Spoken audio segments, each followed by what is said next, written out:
like you choose your life, you choose what you want, but that doesn't mean that that's it. Like there are so many more choices and so many more opportunities.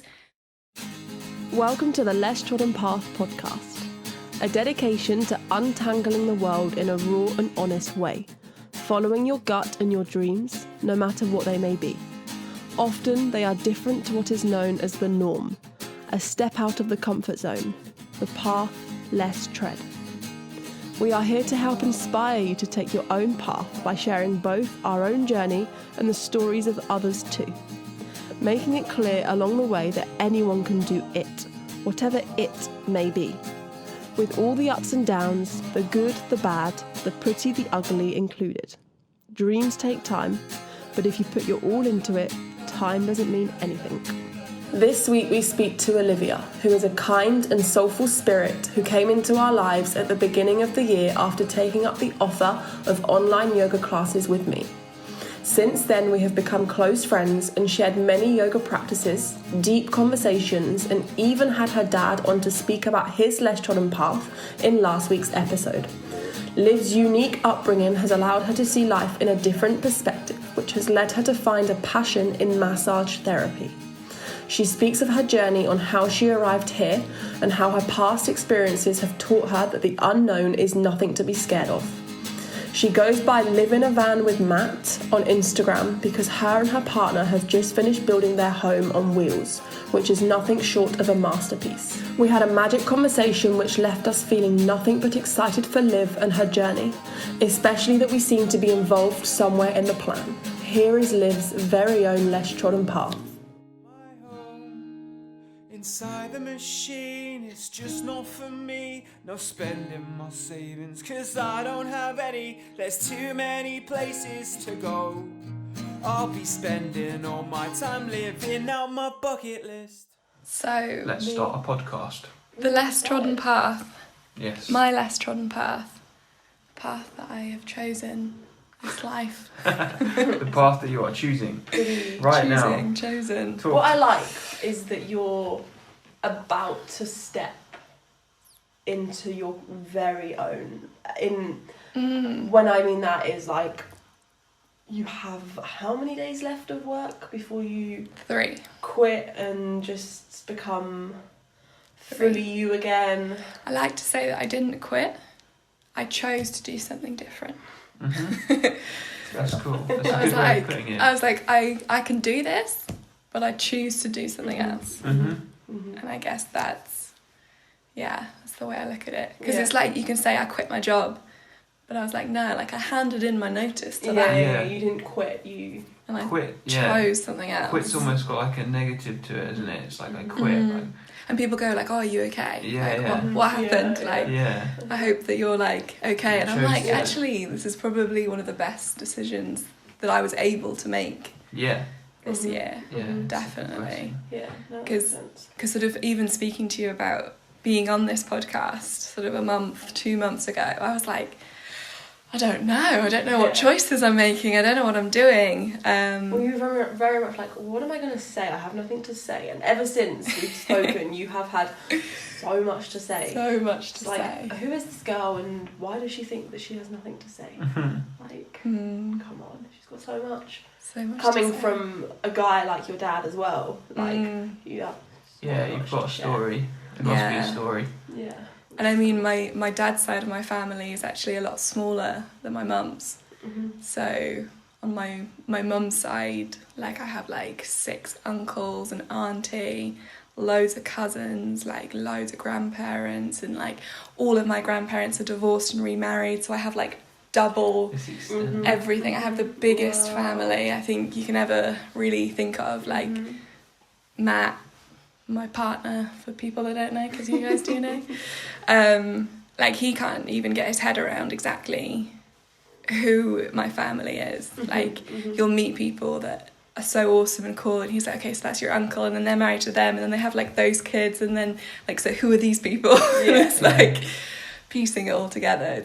It's lovely, but I like it. I like having connections all around and having people everywhere doing different things and different experiences. And I guess that's the biggest thing that I've learned is living with my family and living through them and by them.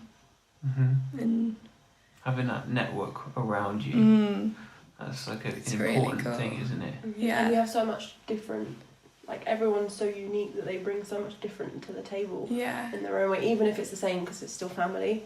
It's still different because everyone's different. Yeah. So you have all this different experience from everywhere in different countries as well, right? Like maybe not so your mum, but obviously your dad's side is, you know. I mean, you say that, but then my mum's mum was heavily influenced by Indian culture and growing up in kirtans and I would spend a lot of time with them doing all sorts of different things and yeah, so I've had so many different cultures and so many different like areas brought into my life, and growing up through them, it's been really nice to have a full spectrum to choose from. It's like you haven't just got this one path. It's like no one's ever told me you need to go to university, get a job, get married, have kids, live in a house and do that. It's like no, they've been like, well, we never did that. Like we did this or we did that. Like my mum was living on Painswick Beacon, which is just above Stroud, in a gypsy wagon with her mum and siblings, and then they built a house, and then at that time I don't know all the timelines, but then like my granddad, who is my mum's stepdad, Rupert, like then started doing his pottery there, and yeah, so I've always been surrounded by creatives, surrounded by people that are doing different things. Like my grandma ran a charity, my granddad's a potter. The other side, like my grandma's a psychotherapist, and then my granddad's an architect. Like there's never been just like a straight straight and narrow. And they all love getting divorced. Like all love getting married, falling in love, having children, and then going, actually, like that doesn't always mean that that's it. Like there's more. There's more, and that normally involves choosing different paths and choosing different people to spend your time with. And it's been nice because it's given me the perspective of like you choose your life, you choose what you want, but that doesn't mean that that's it. Like there are so many more choices and so many more opportunities. And I do hope that I've picked a partner that I will spend the rest of my life with. But you've just got to be open and you've got to be prepared to do different things. And like I love having step-parents as well as my parents. Like my parents are my core, but like growing up with a different paternal and maternal figure as well involved, it's great. And then the kids, like my siblings that come into that, it's just beautiful. I love it. It's really cool. I like the link between this, like you've grown up with this openness, and then like rooting back to what you just like said at the start about quitting your job and not calling it quitting. It's almost like because you've got that openness, you know not to say I've quit my job. You're just like, no, I've left that. I'm choosing this path now. I'm open. And I think that's really important because there's like, a lot to say for like I quit and I'm gonna do this now. And then it's like, no, actually, what I'm going to do is I'm going to do this now, and I'm going to close that bit off, but I'm going to stay open. I'm going to, see where life carries me. I think that's a good lesson for people, I think. Yeah, I think I just wanted to bring that up. I don't know why. Yeah. Like I don't feel like I've ever stepped into the unknown because I've always known that there's something there. And like having that upbringing where there isn't that expectation or pressure means that there is no failure. It's like you're always gonna figure it out. Yeah, I used to say it when we were on hikes. When you're hiking, especially when we were in Spain, and you couldn't see the path because it was just like all overgrown. And I was walking along one day, and I turned to Laura and I was like, a good quote would be, don't worry that you can't see the path, just know that there is one. That's kind of that. And you can take that in so many ways. You can take that literally, like, where's the path on top of this mountain, to where's my path in life. I can't see it, but actually, like, it's gonna figure out, right? It's gonna be like there. The conversation we were having earlier, like, unless, you know, there's something way deeper, they're always going to have a way to... Life is always going to move on, and as long as you put yourself in there, even a little bit, you're always going to, especially with people around you, friends and family, you're never going to just lose it all. Yeah. There's always going to be a path. Yeah. There's always something. That's cool. Whatever that is. Oh man. But yeah. That's cool. But choosing a path, even if it feels right, is still scary. Like, I remember even speaking to you a few months ago, and I was like, I don't know if I'm ready for this. Like, I don't know if this is going to work out okay. Yeah. And I guess I still don't know even today, but it still just feels right. But sometimes whatever feels right, it isn't easy. And I guess that's another good lesson. That's a good thing. Yeah. If it was easy, then it wouldn't be worth it. It wouldn't be... Sometimes being scared shitless is a good thing. It's like our sea swim this morning. Yeah. If it was warm, the sea and the weather, if it was calm, if it was clear, if everything had just been perfect, it would have been easy. Yeah. But the fact that it wasn't made it even better. Made the end result like, we did it. Yeah. That was awesome. Let's Something do it you'll again. remember. Yeah, you've got to do things that aren't easy in life. So, and if it's what you want, if it's you know, in your heart, and like if it's there, then it's gonna be easy. Like even though it's not gonna be easy, it's going to be, because you're gonna want to be there. Yeah. And when you want to be there, then, you know, when you have a passion, like... Yeah. That's one thing, is like, I thought I grew up not knowing what my passion was. Like, I guess I hadn't discovered it yet. And I remember my granddad, the potter, asking me as a young kid, like, what you want to do when you grow up. And obviously I don't remember actually saying this, but he reminds me. And he said, you used to say you wanted to work in an office. He was like, you wanted to work in an office. And I'm like, okay. So me as a little kid, like, that's what I wanted. Like, but I think growing up in like an alternative environment, I wanted stability. I wanted like groundingness. I wanted to know where I was going to turn up every day. And that's why I look at it now, but as a kid, who knows what I was thinking. Yeah. But I guess also, who says that working in an office is stability? Yeah. Like, is it? You know, I think we've all learned that from the virus, for example. Look at all the people who lost their jobs who thought they had the stability. Yeah. Like, actually, just because you work in an office, like, you're still potentially working under someone else. Someone else is in charge of you, which means that if they lose everything, you lose everything. Yeah. Whereas if you have your own thing, okay, there to an extent is... I don't like saying that there's more of a chance that you lose everything, because there isn't really. But, you know, like, you're in charge of that. So no one can take it away from you. That's yours. It's something that well, basically when you learn a skill that you can do, whether that's with your mind or your body, whatever it is, like, no one can take that away from you.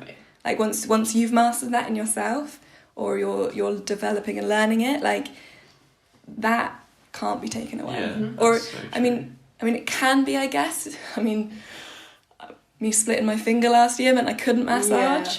Yeah. So things can be taken away. You still had it. But I still found a way around it.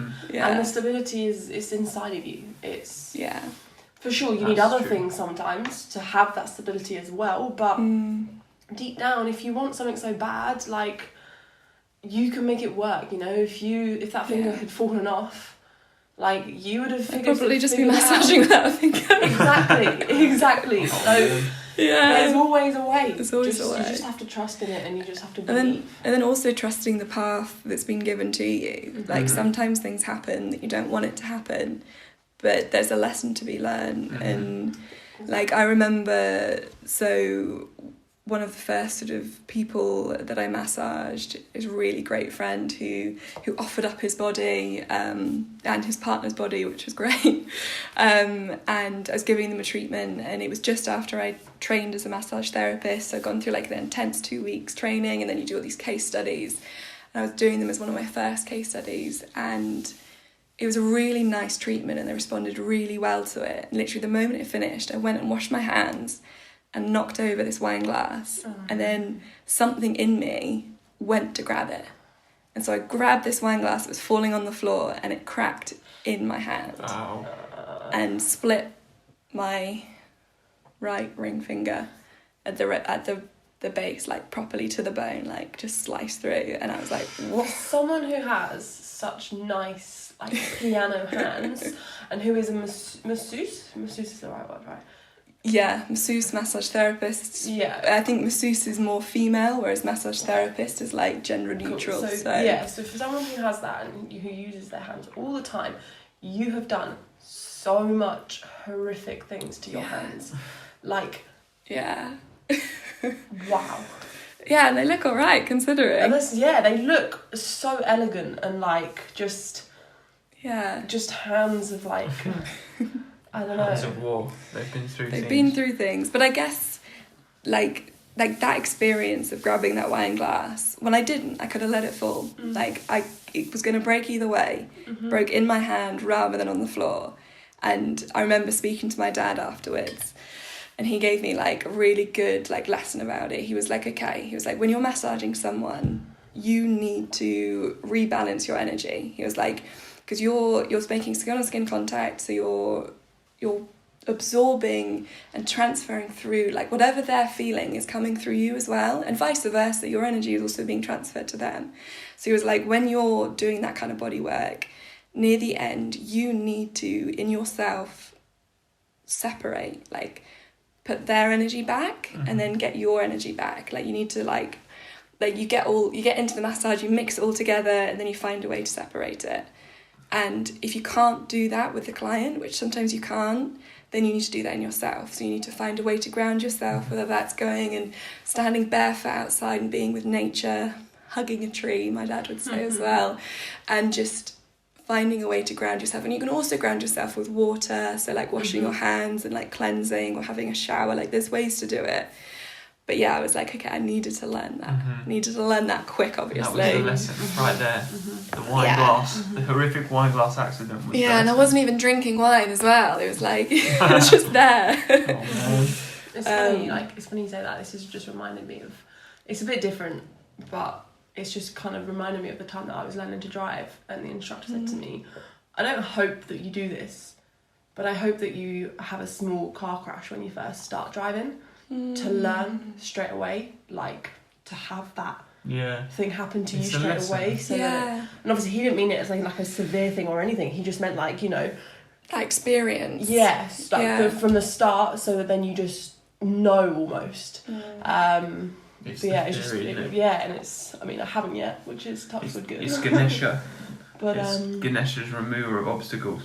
Puts them in front of you, so you have to go through them. And therefore you learn, and then you don't make that mistake again, or you know for next time. It's like I was saying to you before you decided to do the notice. Like he kept saying to me, like, I just don't know, and it was like, just remember those obstacles that are in the way. As soon as you move that obstacle, it will open up. And there was definitely something in one of the podcasts that I can't remember who it was, but it was specifically about like closing one door to open, and you can't hold on to both. Like you've got to let that one go. To that one to open, and it just really resonated with me. I was like, if I don't close this door, I won't know, and it's I won't so put myself all into it. And what's the worst thing? If it's that bad, you just turn around and you reopen it. And I mean, there's always something. Like for me, I mean, as I was saying earlier, like I like to be financially independent. And so for me, earning money is important, but at the same time, money in itself isn't important. I'm like, the things that money gets me are good. And I recognise that, and I see it, and I know that I need that. But like the way to get it, that's something different. And like I don't do something for money. I like it at the end of the day because it gets me to other places that I want to be. But it's like you need to be doing it, and you need to be experiencing the things you want to experience to get that. And if you're doing something just for the money, don't do it. I guess this is a hard thing for like, especially what us three as people do, you know, like you massage, you work with the body. I'm a yoga instructor, Ben's a musician, an artist, and all those things from people who don't do them don't realise that they are the things that bring us money, because they're almost our full-time jobs. But we do them from love. We do them because we're so passionate, because we genuinely, like you said, we would do them for free.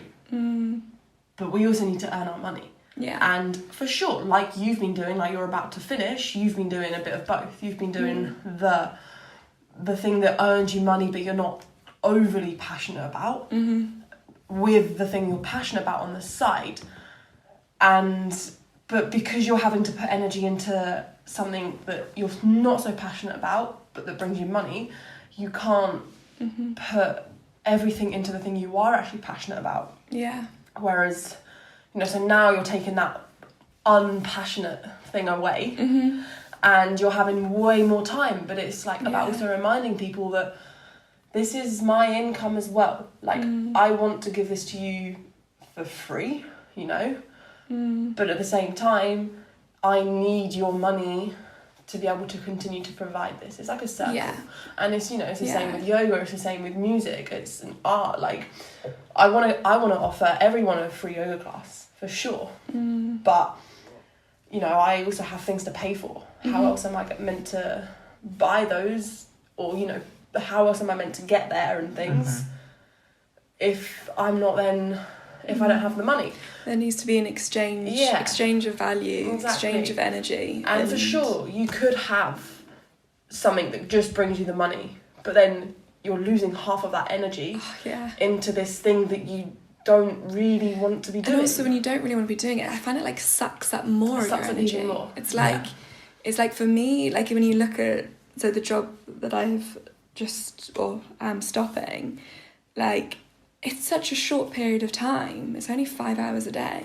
But that 5 hours a day, I have to put so much energy into being there, so much energy into being present, that when 2 o'clock rolls around, I'm done. I'm like, I need to just switch off, because I've just put so much into that time to be there, to be present, to be good at my job, that I'm like, I just can't do anything else. And I want to do time. Yeah, and I want my own time, and I want to do stuff that I love, and I'm so pleased that the world is able to let me do what I love now. Because that last year, in March, I was so ready. So ready to do it full time. Like, so ready to go into it. Because I'd always had like another job or another place to be like secure. And then learning to be a massage therapist, it was great because it gave me that opportunity to train and develop and then become the practitioner that I wanted to be, that I'm still learning and developing. But I got to the stage where I was like, I'm actually making money at this. Like, this could be my full-time profession. And then the global pandemic hit and I couldn't do it to anyone. Yeah. And it was literally like, and because it was so new and fresh, there was no government support at all. And I was like, people are getting paid to sit at home. And I can't even do the thing I love to do, but I'm also getting no money. And I'm like, so what do you do? Like, what do you do? And I found things, I was resourceful. And to be honest, I had some really great experiences last year that I loved, but still wasn't being truly, authentically me. But there wasn't the opportunity to be. It's like, how can you be authentically yourself when you get told that you can't touch anyone and that your profession is healing with bodies? Like, all based on touching someone. It's not even over Zoom. You can't massage over Zoom. I mean, like, there was some massage therapists that did some really cool things, like recorded like self massage and all this stuff, and I was like, that is fucking awesome. But I can't do that. It's just not me. Like, I want to be there, I want to be present, and I want to be in that moment.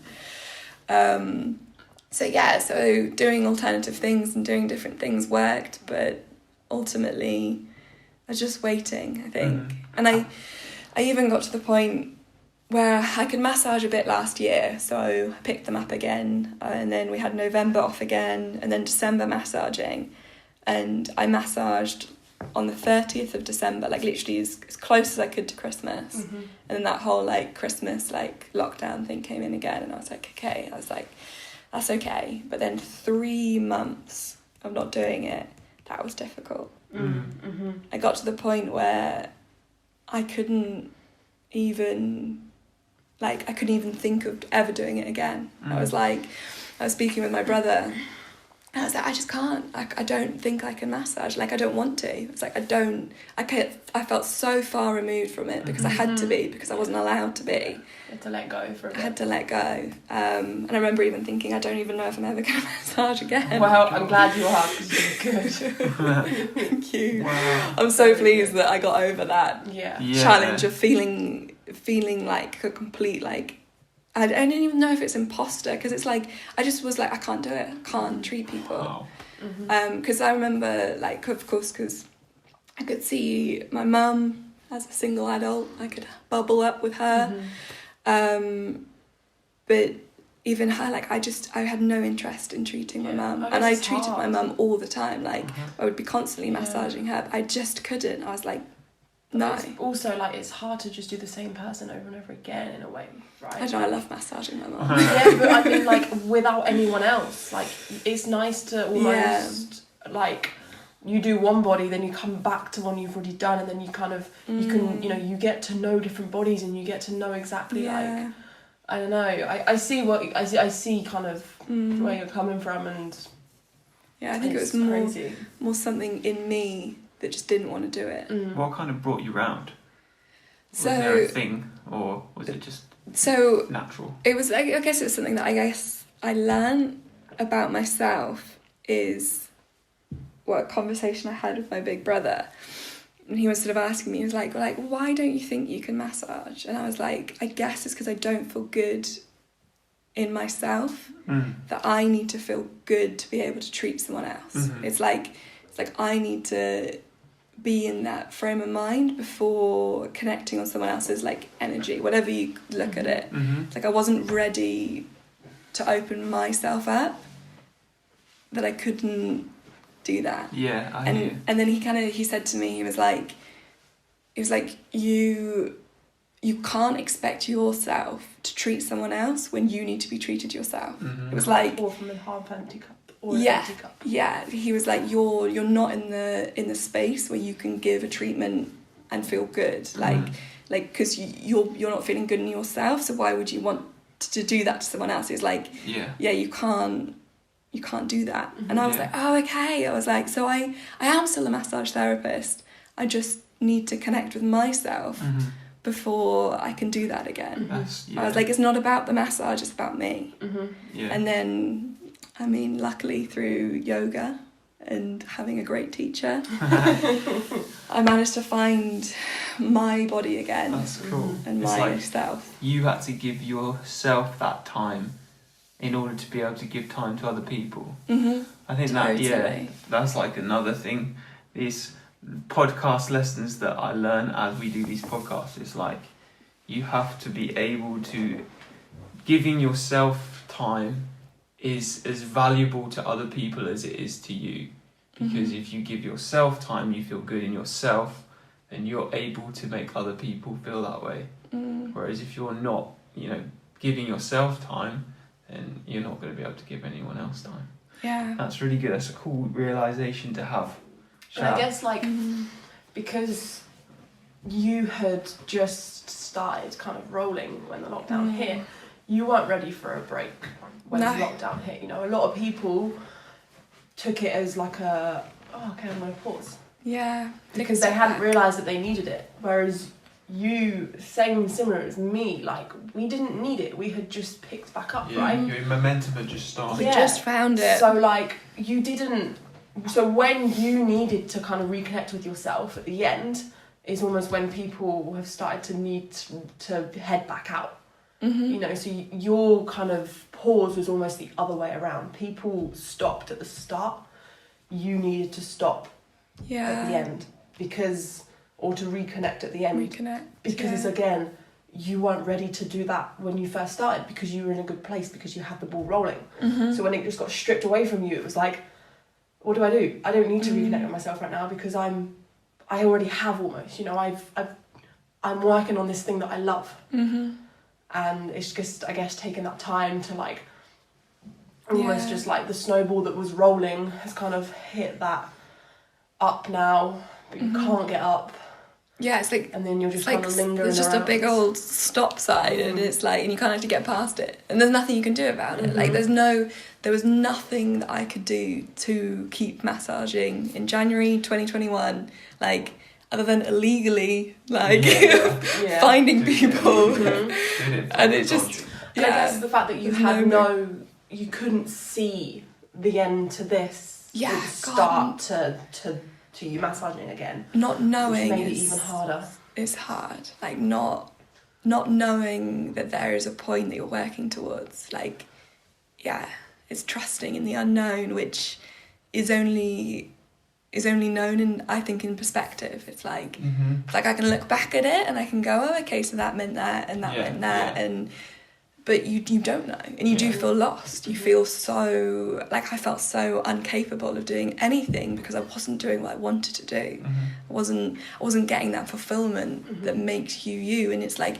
you spend so long in your life, especially, I'm 27, so up until I'm 27, just trying to find out who you are and where you fit in and where your life, like, works. And it's like, I love my life, but I got to a stage at the beginning of this year where I was like, I don't know what it is. I don't know what it is anymore. I don't know what my life is. And I was like, but when I think of my life, I'm like, I love it. I've set all the building blocks up to hit exactly what I want to be doing and where I want to be and what things I want and the relationships that I want. But then I was like, but that all just got taken away. And then you have to start differently. But you don't really want to, because you're like, well, I can't really do anything. I guess, like, doing the job that you're about to kind of come out of. I don't want to say quit anymore, because, you know. I guess was that not the job that you were kind of already in before you took this path of being... No, I started that job in September. But wasn't it like, because I'm pretty sure you had said it was something along those lines or something, or was it... Well, I've always worked in business, in one way, shape or another. But I was, in the first lockdown, I was a housekeeper / nanny / cleaner. I guess it all comes under the housekeeping realm. And that was really lovely. Like, I had some really great experiences, and in a way it gave me the opportunity to just be me in this environment where I didn't have to do much. I mean, I would clean and listen to podcasts for 4 hours a day. Like, it's pretty easy life. And cool. As much as I didn't identify myself as a cleaner, like, it gave me the opportunity to expand my mind, to listen to things that I always wanted to listen to, and also become a massage therapist, because then I had the time to train, I had the time to treat, and I didn't have to worry about money. I mean, I wasn't earning much money, I wasn't making any savings, but I could live really comfortably. Matt could also stay with me, so we had our own, like, pod, and literally it was a pod, it was like an annex granny house. But I loved it. We had everything we needed, and for that period of time it worked so well, and it was really lovely being in nature. And then when lockdown hit, it was like, okay, so I can't do the massaging anymore, but I still have a job, I still have an area that's really peaceful.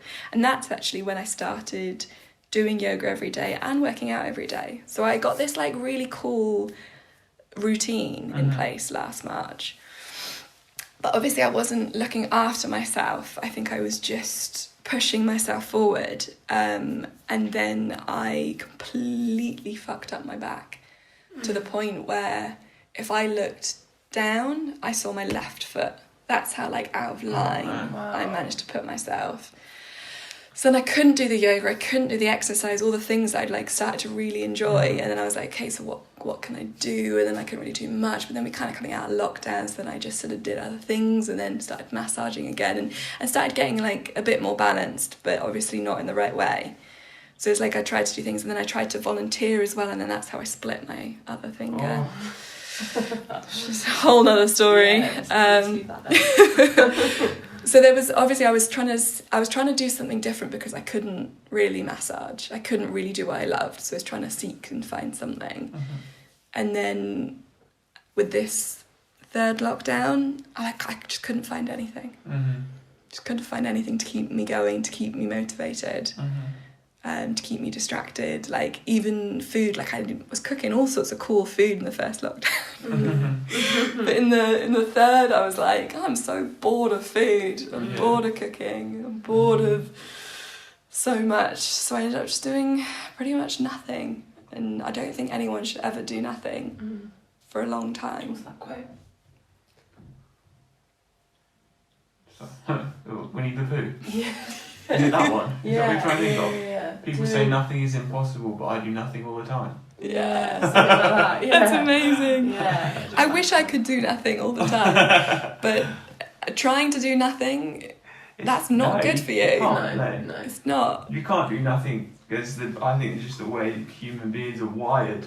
I mean, every animal, if you look at everything living on the planet, there isn't a thing that's alive that does nothing. Everything is always doing something, even if it's just right down to breathing. You know, obviously we're talking about a bit more than that, but like, you know, I think that's why it's important to have some kind of grounding practice. Like if you do practice something like yoga every day, or you have like a workout routine, or just some kind of thing. It doesn't even have to be physical. It can be, you know, it could be just you, I don't know, read for 20 minutes a day, or you have just something you come to. Yeah, something that makes you feel like... That at least will always pull you through, and even in those moments of like really trying, you know, where there's nothing, like where there is nothing else, if you've got that one thing, then it kind of bring you through.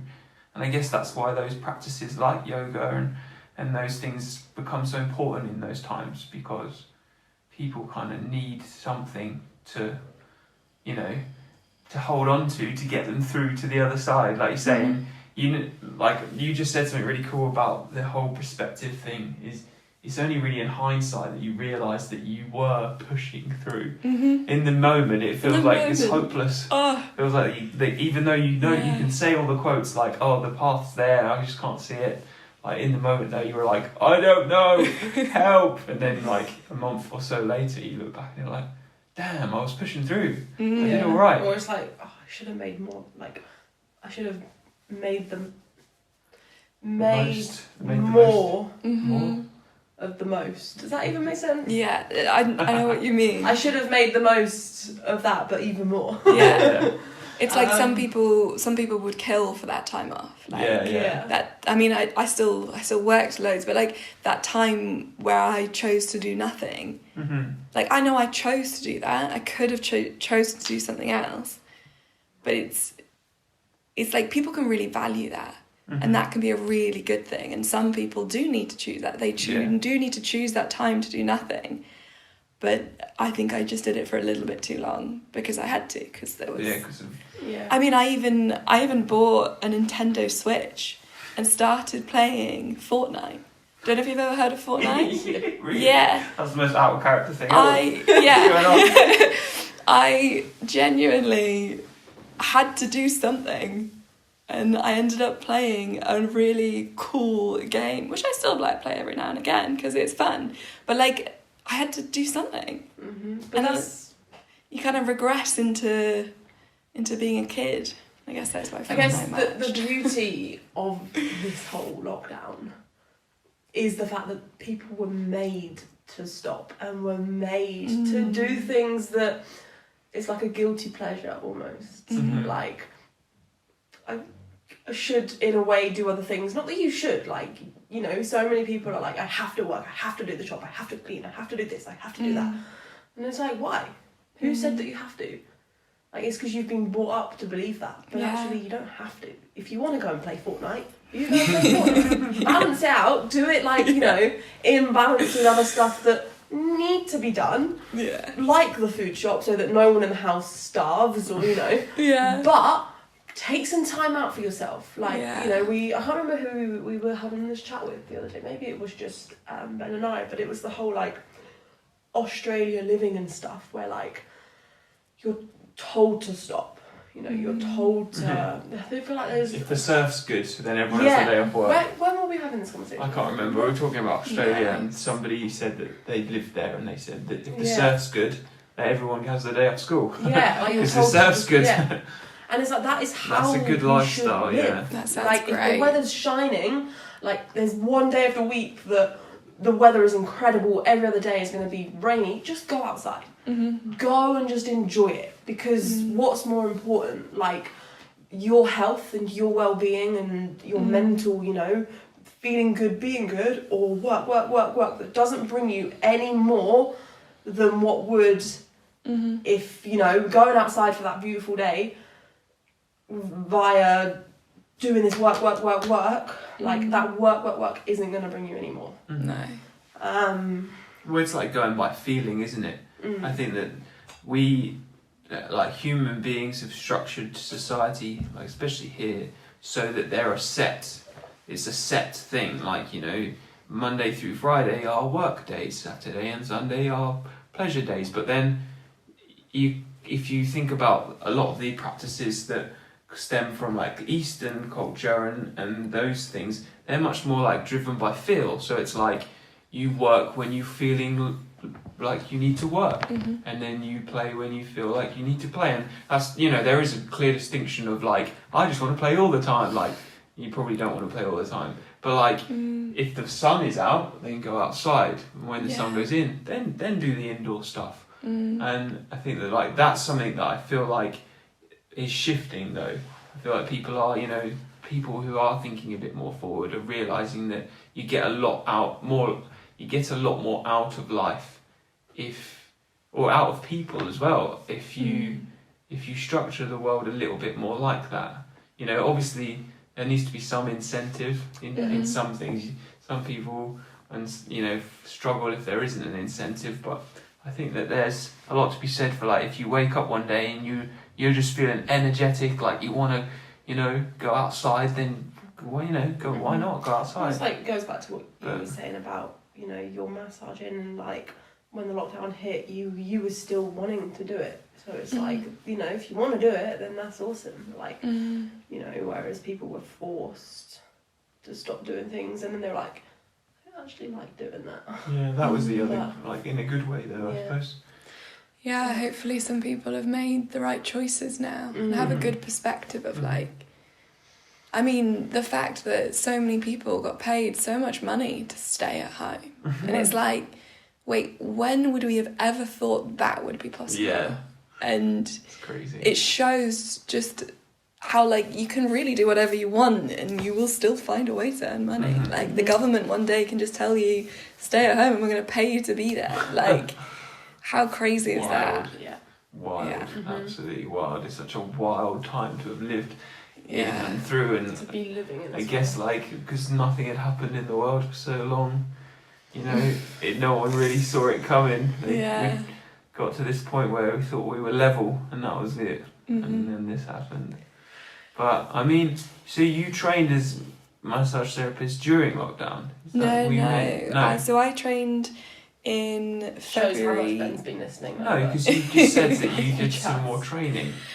I'm always training. Yeah, but I just wanted to, I actually did train just before, well, let me start properly. So February 2019, I did my official qualification, and then I qualified in August 2019. Okay.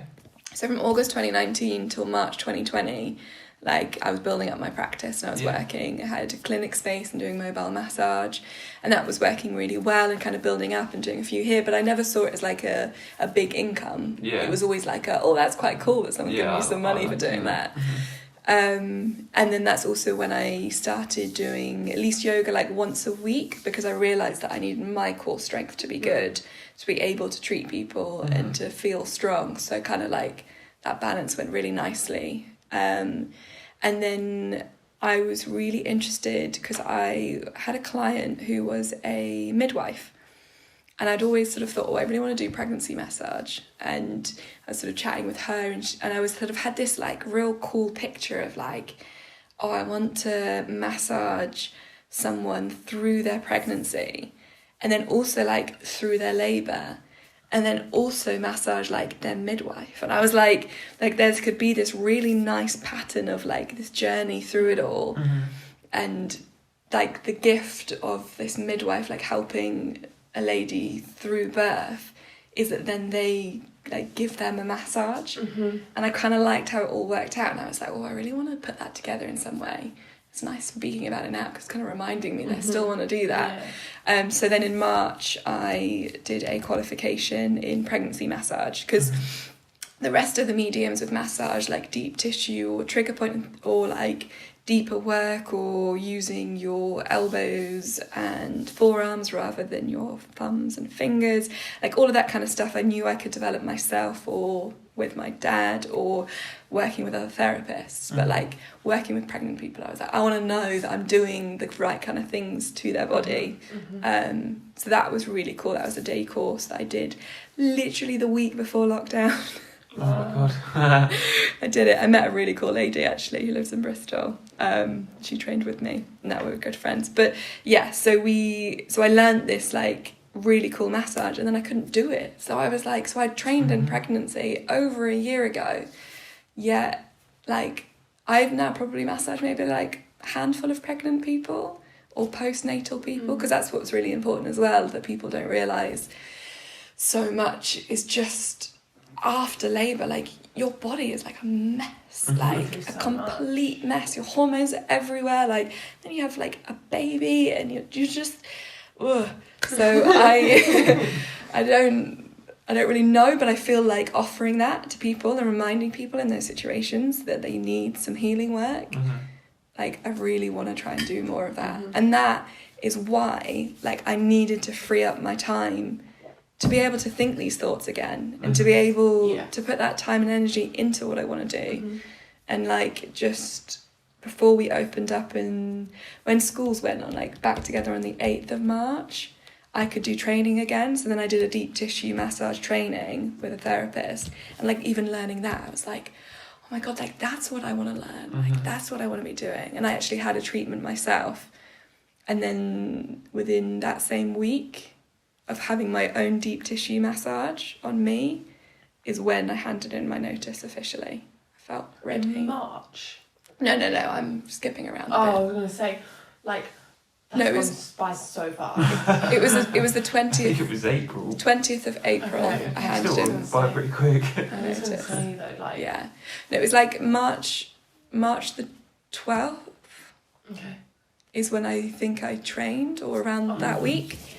In deep tissue, and then I opened up my business on the 12th of April, and then the 20th of April is when I handed in my notice. What's the difference between a pregnancy massage and just like a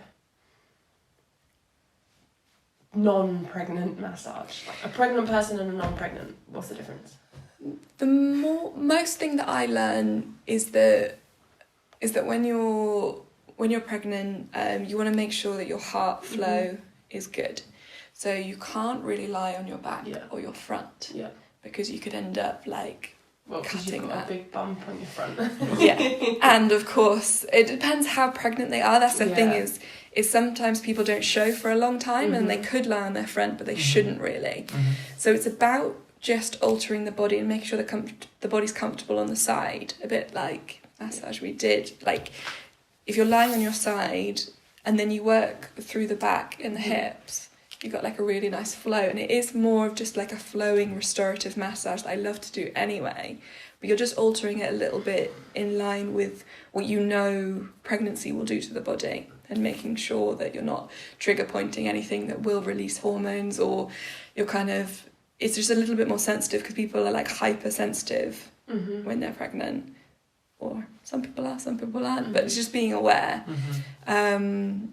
And yeah, there's just certain things that you can just do some really nice releases for them that's just going to support carrying a child.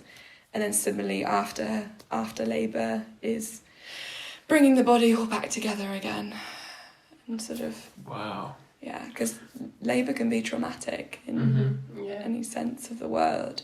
So it's connecting back with that is really important. Wow. What's your favourite massage? I know you said you quite like restorative, but like, do you have a preference on like pregnant people, or just or like deep or soft, or? So you can only pick one. What would it be? It's interesting you say that, because my perspective has changed so much that I guarantee it will change again. But the other day I was massaging my mum, and I said to her, like, I actually think doing deep tissue is now my favourite, because I love using other parts of my body to get there, and like moving the body around, like moving the client's body around, and understanding what that's doing, and then working through that and using my body weight.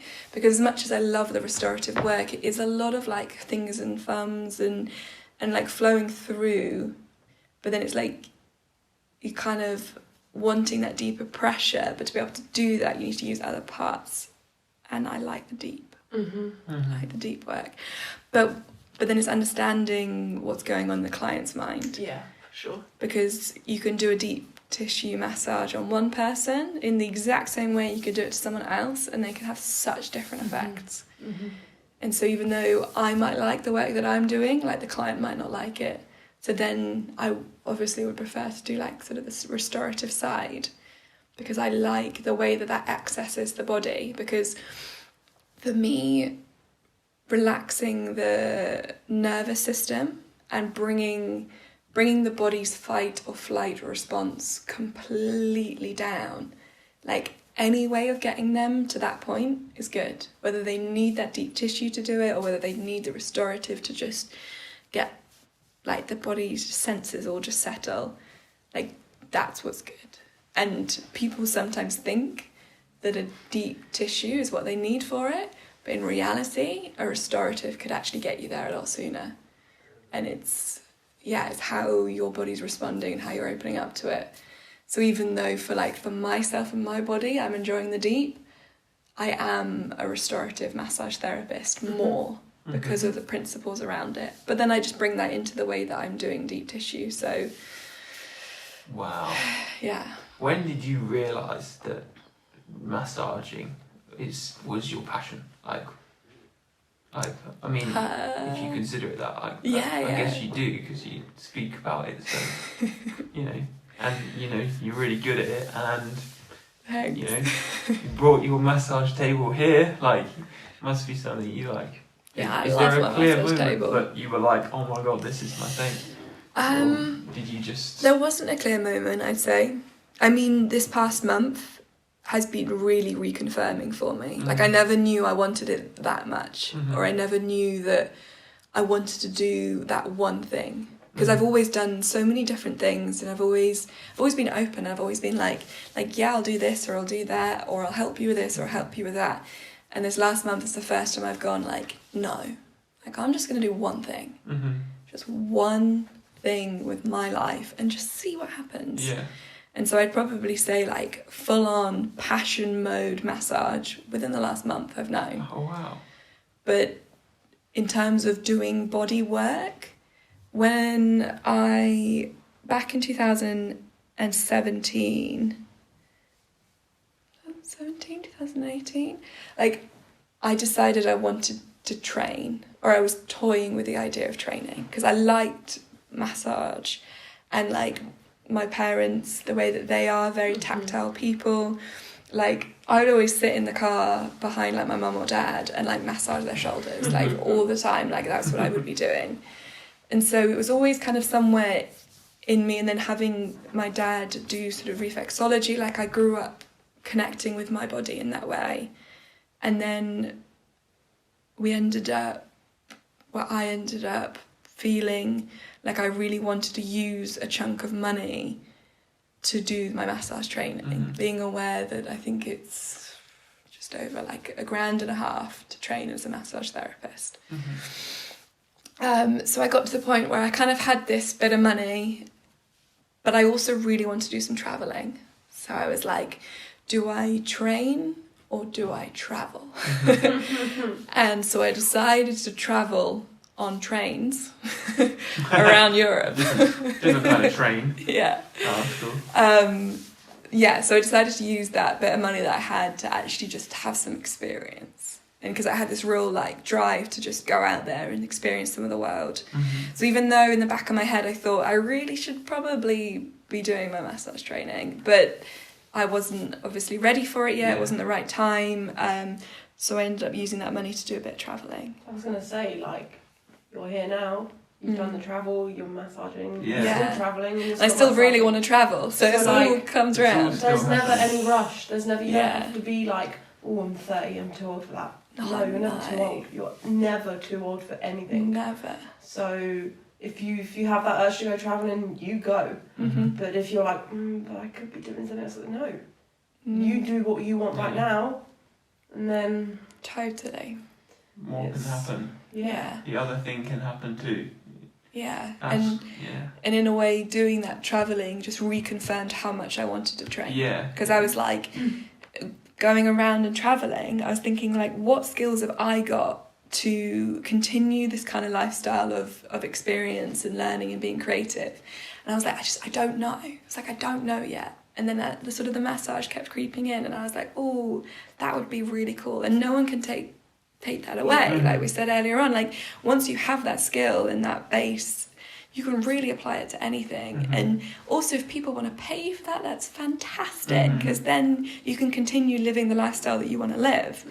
So then in 2018 did traveling, and then 2019 is when I trained pretty quickly. So once I'd saved up enough money to be able to train, I did that. Then you were there. Yeah. Wow, that's so cool. It's sort of like almost, I mean, obviously the lockdown has affected this a bit, but you're kind of like Laura said right at the beginning, this is the start of your path now in this. And I guess it has already started pretty much, but But now you're like, you have the opportunity to fully go into it because you have no other obstacles in your way. Yes. Yeah. Which is nice to not have any kind of obstacles, any at all. I mean, there's always obstacles in life. Coming, but But as in terms of my path, like, I mean, even if I find something else, it's like I'm so open to what this path could bring me.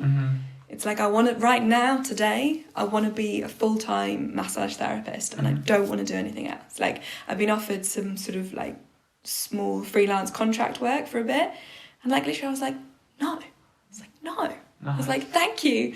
Ask me maybe again in a month, but right now, no. Like, this was just... This is the thing, like, you are in full control. Yeah. You can literally choose. If you... Like, even if you're doing this, being a massage therapist full time, and then someone comes up and goes, oh, look, I've got a couple of hours a week of this kind of work, do you fancy it? You can literally go yes or no. And before I've always said yes. I've always spread myself a little bit thin, always done a lot of different things, and I mean, I've done them well, but it's always been like doing this and then this and then this and going doing that and always non-stop. And then never enough time for what you actually just really want to do. One thing is gonna be great.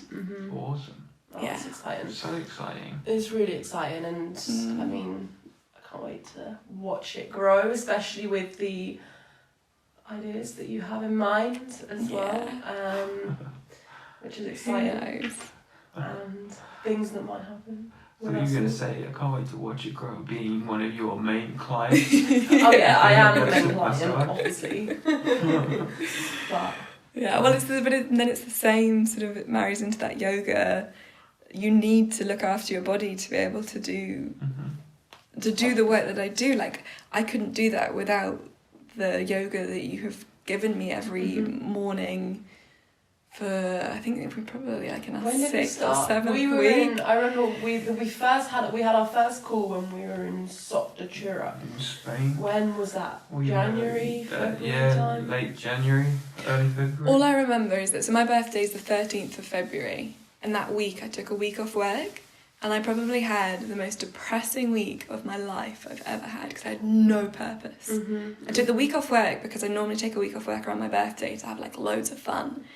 And I couldn't do anything. And I was like, wait, so I obviously need this week off work because I need a break from work, but there was nothing for me to do. Oh, man. So I did nothing. And then we had yoga that Friday, and I think that might have been the first one. Because we did it at 9 o'clock to start with. Yeah. Was that 9 your time? Yeah, which I think... Yeah, because you were off and then you were going back to work the next week. Yeah, and then I was like, I really want to do this, but can we do it slightly earlier? Yeah. And then it was like, can we do it slightly earlier? Yeah. crazy. And yeah, so it was mid-February when we started doing it like once a week. And then it was like, can we do this more? I kind of feel like this is doing good things for me. I mean, yeah. It's all about that consistency. Mhm. And yeah, here we are, like months later. Mhm. All together.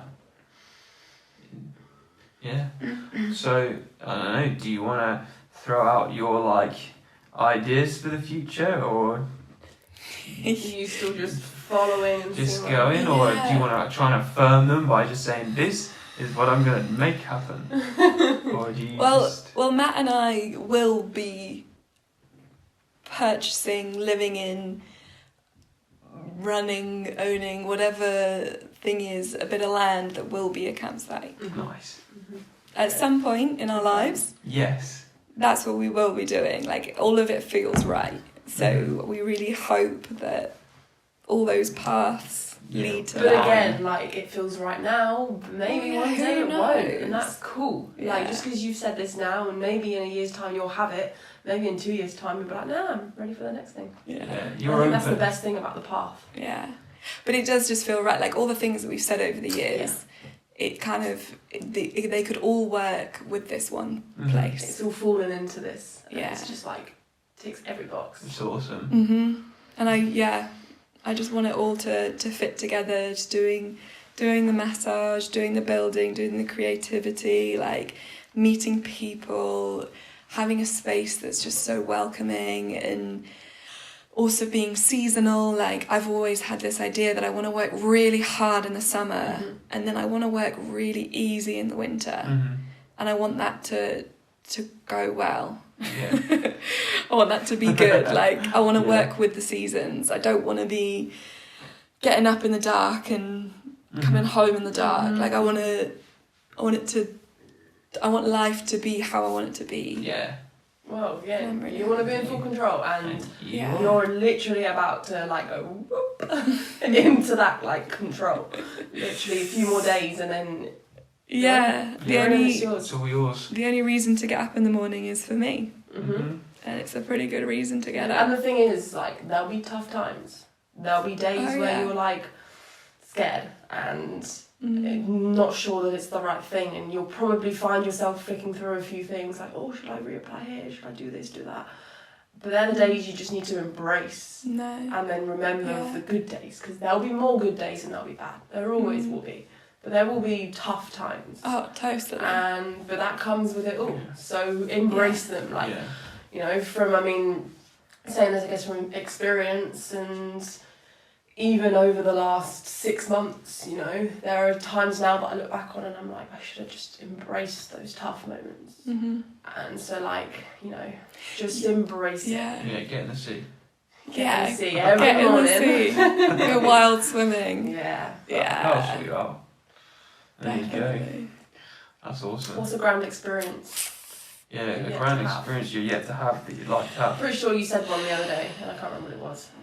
But maybe you do. Ooh. I'm pretty sure you said there was something that.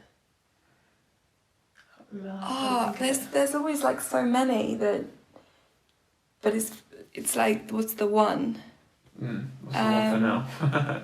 right now? Yeah, I mean, even just at the end of the month, like trying to climb some mountains. Yeah. It's gonna be quite a grand experience for me if I do them. Even if I don't do them, like even just being there, it's gonna be nice. Yeah, I'm definitely gonna climb Snowdonia. I can tell you that today. Awesome. I might climb Scarfell, and there's a very big question mark over Ben Nevis. Well, But depends. We might make an appearance at Ben. yeah, We'll drag bring- me we'll out. Yeah, bring we'll the make oats. sure you It's go. fine. Oats and hot chocolate. We owe you for making us get in the sea. Yeah. Well, there's definitely Making some. Laura get in the sea. I was going to get in. I just like to take my own time to get in. There's the video to prove that we all went in together at the same time. Yeah. And some wild swimming that I think you guys would enjoy. Yeah, we Yeah. definitely need to do that. For sure. But that'll Awesome. happen. Last question before we close off this wonderful podcast. What's your mantra? If you have one. Yeah, One so of many, maybe. So actually, not really. I don't really have like a thing every day or every week or every month or even in life. But like Matt would make the joke that my Instagram bio used to be live, spelled L-I-V, laugh, love. And by all means, that is no longer what I would refer to, but he would say that would be my mantra. Or thing. I like it because it's simple and it's fun. But it's so commercialised. Yeah. But yeah, as a little kind of teenager to early 20s, like that was firmly on my Instagram bio. But really, like more recently, it's been like doing like one thing at a time and just really settling into that one thing, like one decision, one choice, one action, just doing that one thing. That's cool. That's definitely what I'm living by at the moment. Yeah. Nice. Good way to round it off. Oh, cool. Thank you. You have been listening to the Less Trodden Path podcast with Laura and Benedict. Make sure you subscribe to us on whichever platform it is you're using. If you would like to feature on the Less Trodden Path podcast, then head over to our website, thelesstroddenpath.com. Thank you for listening. The Less Trodden Path podcast is sponsored by imakesounds.com, music for content creators. If you're looking for royalty-free music to feature on your own podcast, blogs, YouTube videos and more, then head over to imakesounds.com.